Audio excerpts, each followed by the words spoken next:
ചക്രവർത്തി കുമാര.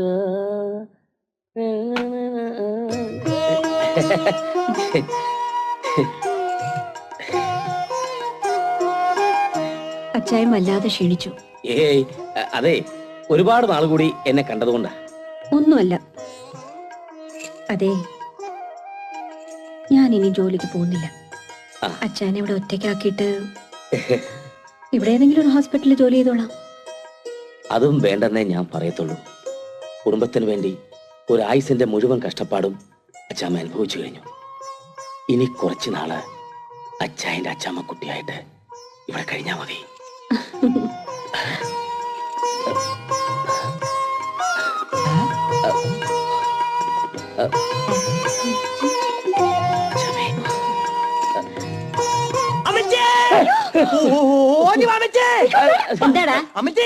ഈ അച്ചായനില്ലേ സൂത്രം മൂത്തത് വേണ്ടാട്ടാ.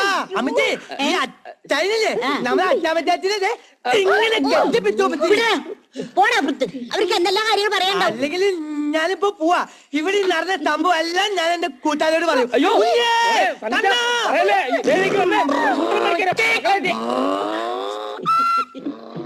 എന്തെങ്കിലും കാണിക്കുന്നത് വാതിലടച്ചിട്ട് കാണിക്കടാ. അയ്യോ, ഇവൻ ശരിക്കും എല്ലാരോടും പറയൂ? ശരിക്കും എല്ലാരോടും അവൻ പറയും. ആകെ നാണക്കേടായി. ആ ചെറുക്കൻ നാറ്റിക്കും. ഇങ്ങനെ എന്തായാലും നാറി. ഇങ്ങോട്ട് വാ. പ്രശ്നമില്ലെന്നേ, ഒരു കുഴപ്പമില്ല. അമ്മച്ചി വരത്തില്ല.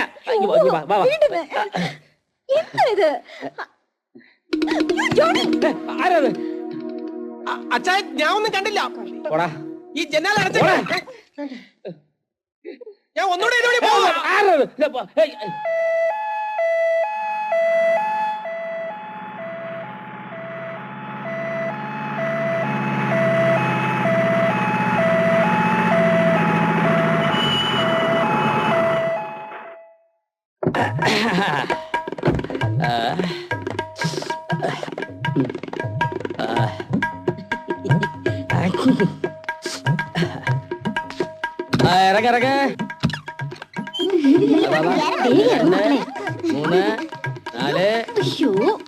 4:30. മെല്ലെ മെല്ലെ മെല്ലെ മെല്ലെ. മക്കളെ, അമ്മമാരെ ഉണ്ണിക്കുട്ടവിടെ ഇതെന്റെ വൈഫ് ഹൗസ് ആണേ. ഒരു 5 മിനിറ്റ്. അച്ഛമ്മ ചേർത്തി കുഞ്ഞിനെ അകത്തേക്ക് കൊണ്ടേക്കും. മക്കളൊക്കെ അകത്തേക്ക് പൊക്കൊള്ളേട്ടാ. ഉണ്ണിക്കുട്ടിനെ അച്ഛമ്മ ചേർത്തിക്ക് എന്നെ മനസ്സിലായോ?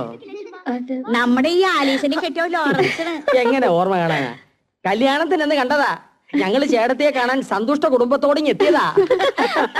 നീ കോളോ പുച്ചില്ലടി മോളെ. ഇത് എത്രാമത്തെ മാസം? 8 കഴിഞ്ഞു. 8 കഴിഞ്ഞാ? ഇനി ആലീസിന്റെ പ്രസവം കഴിഞ്ഞേ ഞങ്ങൾ ഇവിടുന്ന് പോകുന്നുള്ളൂ. ചേട്ടത്തി നേഴ്സായോണ്ട് എനിക്കിനി ടെൻഷന്റെ ആവശ്യമില്ലല്ലോ. ഇവിടെ വയറ് നിറഞ്ഞു നിൽക്കുന്ന കാര്യം നീ നേരത്തെ എന്താ അറിയിക്കാഞ്ഞേ? അമ്മച്ചി എന്ത് വർത്തമാനായി പറയുന്നേ? എല്ലാ വർഷവും മെയ് മാസം ഇവള് പ്രസവിക്കാറുള്ളതല്ലേ. ഒരു മെയ് മാസ പുഷ്പമല്ലേ ഇവള്. കല്യാണം കഴിയുന്നവർ ഈ പ്രക്രിയക്ക് എന്തെങ്കിലും വ്യത്യാസം ഞാൻ വരുത്തിയിട്ടുണ്ടോ? സർക്കാർ ചില നിയന്ത്രണങ്ങളൊക്കെ ഏർപ്പെടുത്തിയിട്ടുണ്ട്. ഓ, നിയന്ത്രണം? ഇതൊന്നും നമ്മുടെ കയ്യിലല്ലല്ലോ ചേർത്തി. എല്ലാം ദൈവത്തിന്റെ കയ്യിലല്ലേ. ഞാനിപ്പോ ഡ്യൂട്ടിയിലാ. ഒറ്റപ്പാലത്തേക്ക് ഒരു ശവം കൊണ്ടുപോകുന്ന വഴിയാ. ഒരു ടാക്സി പിടിച്ച് പോരാമെന്ന് പറഞ്ഞതാ. കേക്കണ്ടേ? ഒന്ന് പോടി അവിടുന്ന്. ടാക്സി ഞാൻ അതിൽ കയറി കുലുങ്ങിയിട്ട് വേണം ഇതങ്ങ് പോവാൻ. മക്കളെ, അച്ചാമാൻറ്റി ഗൾഫിൽ നിന്ന് എന്തൊക്കെ കൊണ്ടുവന്നിട്ടുണ്ട് നോക്കടാ. അപ്പച്ചി ശവം കൊണ്ട് കൊടുത്തിട്ട് വരുന്ന വഴിക്ക് മുട്ടായി മേടിച്ചുകൊണ്ട് വരാം. ഒരു 5-6 കരിമീൻ മേടിച്ച് വറുത്തു വെച്ചാൽ അളിയന്മാരോട് ഞാൻ വന്നിട്ടേ ഊണ് കഴിക്കാമെന്ന് പറയണം. ചേട്ടത്തെ ബാക്കി വിശേഷം വന്നിട്ട് പറയാം. വരട്ടെ. അകത്തേക്ക് പോണം. അകത്തേക്ക്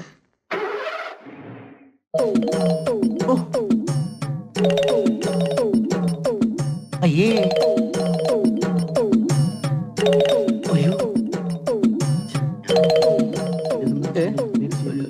അയ്യോ, പിതാവിനും പുത്രനും പരിശുദ്ധാത്മാവിനും സ്തുതി. ചേട്ടൻ നിങ്ങൾ വന്നേ. തീർന്നില്ലെന്നേ അച്ചോ. ഇത്രയും വലിയ പാവങ്ങളൊക്കെ ചെയ്തു കൂട്ടിയാൽ ഞാനെങ്ങനെ പാപജനം തരുന്നത്? അത് കൊള്ളാവല്ല അച്ചോ. ചെയ്ത പാപങ്ങളല്ലേ നമ്മ പറഞ്ഞിട്ടുള്ളു. ഇനി ചെയ്യാൻ എത്ര കിടക്കണ്? 10 സ്വർഗസ്ഥനായേം 10 നന്മറിഞ്ഞറിയാൻ ചൊല്ലിയതുകൊണ്ടൊന്നും കോഴിപ്പള്ളിയിലെ പാവം തീരില്ല. പിന്നെ അവരാജ് ചേട്ടൻ 24 മണിക്കൂർ അത് തന്നെ ചൊല്ലി നടക്ക്. എന്തെങ്കിലും ഒന്ന് ഭേദപ്പെടുത്തി താ എന്റെ പൊന്നച്ചോ. റിഡക്ഷൻ തരാൻ ഇതെന്താ തുണിക്കച്ചോടോ? എന്റെ അവരാജ് ചേട്ടാ, പശ്ചാത്താപവും പ്രായച്ചിത്വമൊക്കെ ആദ്യം മനസ്സിലാവുണ്ടാകേണ്ടത്. പകയും വിദ്വേഷവും ഒക്കെ മനസ്സിൽ നിന്ന് മാറ്റാതെ കുമ്പസാരിച്ച് കുർബാന കൈകൊണ്ടിട്ടൊന്നും ഒരു കാര്യമില്ല. ആദ്യം കാട്ടുങ്ങക്കാരായിട്ടുള്ള വഴക്ക് രമ്യയിലെത്തിക്ക്. ഹായ് തെയ്യം തരികട തിത്തൈ. അച്ഛൻ വേറെ വർത്താനം പറഞ്ഞാ മതി, അത് മാത്രം നടക്കൂല. ഹ. അവറാഞ്ചേട്ടാ ഒന്ന് നിന്നേ അവറാഞ്ചേട്ടാ. അച്ഛൻ അറിയാവല്ല, കാട്ടുങ്കല വർക്കിച്ച മരിക്കണതിന് മുമ്പ് തുടങ്ങിയതാ ഞങ്ങൾ തമ്മിലുള്ള കൃഷിഭൂമി സംബന്ധിച്ച കേസ് തർക്കവും. പഴയ കേസ് കുത്തിപ്പൊക്കി എന്നെ കോടതി കയറ്റിയത് ഇപ്പോഴത്തെ ഈ അന്തോണിയാണ്. കോടതി വിധി വന്നപ്പോഴേ എനിക്ക് നഷ്ടപ്പെട്ടത് 1-2 ഏക്കറല്ല, 10 ഏക്കറാണ്. ചങ്കുവേനുണ്ടച്ചോ. അന്ന് തുടങ്ങിയതാ ഞങ്ങൾ തമ്മിലുള്ള ഈ പകയും പോരും. പാട്ടത്തിനെടുത്ത ഭൂമിയല്ലേ നിങ്ങൾ വിട്ടുകൊടുത്തത്? അച്ഛൻ അല്ലെങ്കിലും ആ കാട്ടുകാരുടെ പക്ഷത്താ, എനിക്കറിയാം, നല്ലപോലെ അറിയാം. ഞാൻ നീതിയുടെ പക്ഷത്താ. കോടതി വിധി ന്യായമാണെന്നാണ് ഇടവക്കാര് മുഴുവൻ പറയണത്. ആഹാ, ക്രിസ്തു ജനിച്ചിട്ടില്ലാന്ന് ഇടവക്കാര് മുഴുവൻ പേര് കൂടി പറഞ്ഞ അച്ഛൻ അങ്ങനെ സമ്മതിച്ചു കൊടുക്കുക. അച്ഛൻ എന്നെ കൊണ്ട് വേറെ വർത്താനൊന്നും പറയിപ്പിക്കരുത് കേട്ടാ. കാട്ടുകാരുമായിട്ട് ശത്രുത അങ്ങനെ തീരാൻ പോണില്ല. ഓ, ഇങ്ങനെ പോയാൽ അവറാഞ്ചേട്ടൻ നരകത്തിന്റെ അടിത്തട്ടിലേ പോവുള്ളൂ. മതിയച്ചോ മതി. നമ്മ അവിടെ ഏതെങ്കിലും ചെകുത്താനെ മണിയടിച്ച് ഒരു ചെറിയ AC റൂം സംഘടിപ്പിച്ച് സുഖമായിട്ട് കഴിഞ്ഞോളാം. നമ്മക്ക് അവിടെ വെച്ച് കാണാൻ കേട്ടാ. അച്ഛനിപ്പോ ഏതെങ്കിലും പുണ്യാളനെ നോക്ക്.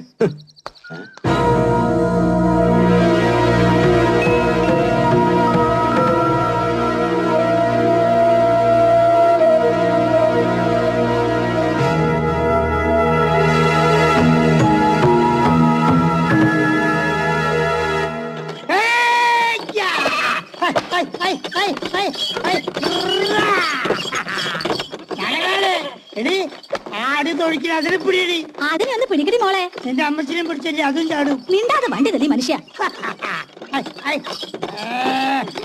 അങ്ങനെ പോയത്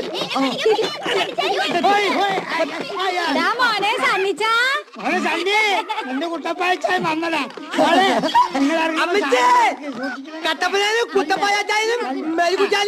കൊറേ ആരും കൂടെ കൊഞ്ചി കളിക്കാതെ നല്ലെടുത്ത് ഇങ്ങോട്ട് ഇറങ്ങടി അലമേ. എന്റെ ഈശോയെ, എന്താടാ കുട്ടപ്പ ഈ ആട് കോഴിയൊക്കെ? ഞങ്ങളെ അതെ കുടുംബമായിട്ട് പോന്നപ്പോ ഇങ്ങളെയും കൊണ്ട് കൊണ്ടുവന്നു. അവിടെ നിർത്തിയാൽ ആരാ പറ്റക്ക് തീറ്റ കൊടുക്കാൻ? എന്റെ ദൈവമേ, എന്റെ നാത്തോന് ക്ഷീണാണല്ലോ. അതെന്നാ പറ്റി? കൊയ്ത്ത് കഴിഞ്ഞതല്ലേ, പിന്നെ ക്ഷീണം. ഞാനൊന്നും ചെയ്തില്ല. ആദ്യം നിങ്ങൾ ഊഞ്ഞാലാത്തിനെ കണ്ട. എടാ മോനെ, എടാ അതിനെ ഉപദ്രവിക്കില്ലടാ. അത് നിന്നെ പോലെ തന്നെ ഒരു മൃഗല്ലേ. മൃഗൻ നിന്നെ പച്ച.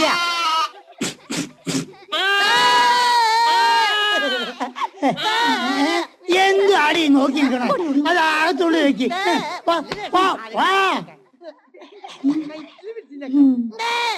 അച്ചാമ്മയെ പിള്ളേർക്ക് വലിയ ജീവനാ. എല്ലാരും കൂടെ വരണ്ടാന്ന് പറഞ്ഞ സമ്മതിക്കണ്ടായോ? മൂത്തവൾക്ക് ഏലപ്പാറയിൽ നിന്നും ഇടുക്കിന്നും ഓരോരോ ആലോചന വന്നു. ഇതിലേത് വേണമെന്നുള്ളത് നമുക്ക് കൂട് കഴിഞ്ഞിട്ട് തീരുമാനിക്കാം. അച്ചാമ്മേ, എടാ എടാ, അതിനെ ജീവനോട് കൂടി എനിക്ക് തിരിച്ചു കിട്ടോ? ഞാനൊന്നും ചെയ്തില്ല. പിന്നെ ഞാൻ ആരിനെ പൊക്കലെന്നോന്ന് നോക്കിയതാ. എടാ, പിന്നെ എന്തിനാണ് ആട് കരഞ്ഞത്? അപ്പൊ പിന്നെ പൊക്കൽ കാണാണ്ടായപ്പോ ഞാൻ ആരിന്റെ വയറ്റിലെ രോമം പറ്റിട്ടു. രോമം കണ്ട പെങ്ങളെ ഓറായോ?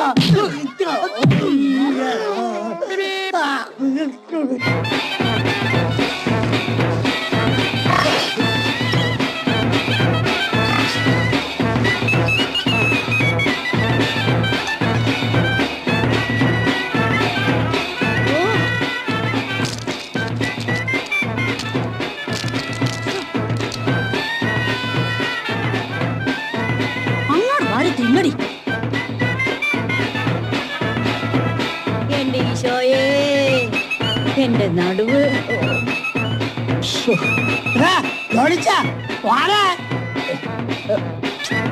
എന്താ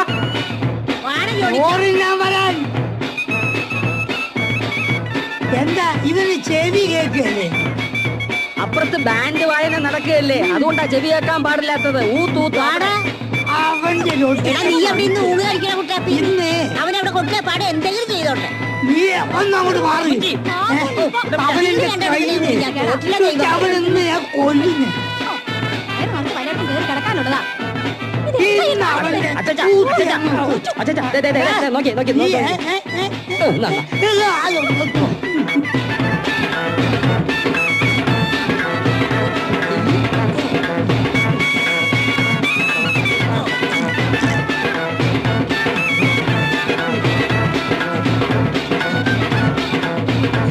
ഈശോ മിശിഹായ്ക്ക് സ്തുതിയായിരിക്കട്ടെ. എപ്പോഴും ശുദ്ധിയായിരിക്കട്ടെ ജോണി മകനെ. വൈകിട്ടത്തെ കാപ്പിക്ക് മുമ്പ് ഇങ്ങോട്ട് എത്തി. കാട്ടൂര് പള്ളി പെരുന്നാളിന് ഇപ്രാവശ്യം ബാൻഡ് ഞങ്ങളാണ്. ഇച്ചിരി നേരത്തെ വന്ന അച്ചാമ്മനെ കാണാം, വിശേഷം അറിയാം. പള്ളിയിൽ പെരുന്നാളിന് കൊടിയേറുന്നതിന് മുമ്പ് അങ്ങോട്ട് എത്താലോ. എന്നാണ് കൊടിയേറ്റം? വെള്ളിയാഴ്ച. അപ്പൊ നാളെ. അടുത്ത മാസം അവസാനത്തെ വെള്ളിയാഴ്ച. അതുവരെ റിഹേഴ്സൽ നോക്കല്ല അല്ലേടി. എങ്കിൽ ഞങ്ങളുടെ ശവോടക്കിലൂടെ കൊട്ടിയിട്ട് പോയാ മതി. ജുവാനി മകൻ വല്ലതും പറഞ്ഞു. അല്ല, ഇനി ആഹാരം കഴിച്ചിട്ട് റിഹേഴ്സൽ എടുത്താ പോരേന്ന് ചോദിക്കുക. ഇന്നിനി വേണ്ട. എന്തേ? ഞങ്ങൾ ആദ്യത്തെ പന്തിക്ക് ഇരുന്നതാണ്. രണ്ടാമത്തെ പന്തിക്ക് ഇരുന്നപ്പ ഞങ്ങൾ എന്ത് വിചാരിക്കും? വേണമെങ്കിൽ 2 മണിക്കൂർ കഴിഞ്ഞാ ഒന്ന് ആലോചിക്കാം അല്ലേ. തൊഴിലെടുത്ത് കളിക്കണ ഇരണം കെട്ടവനെ ഒന്ന് തന്നാലുണ്ടല്ലോ പിശാചി. കണ്ണിച്ചാ, നീ കുറച്ചേരം കളിച്ചിട്ട് വേഗം അതങ്ങ് തിരിച്ചു കൊടുത്തേക്കണം. അപ്പൊ തുടങ്ങാം മക്കളെ.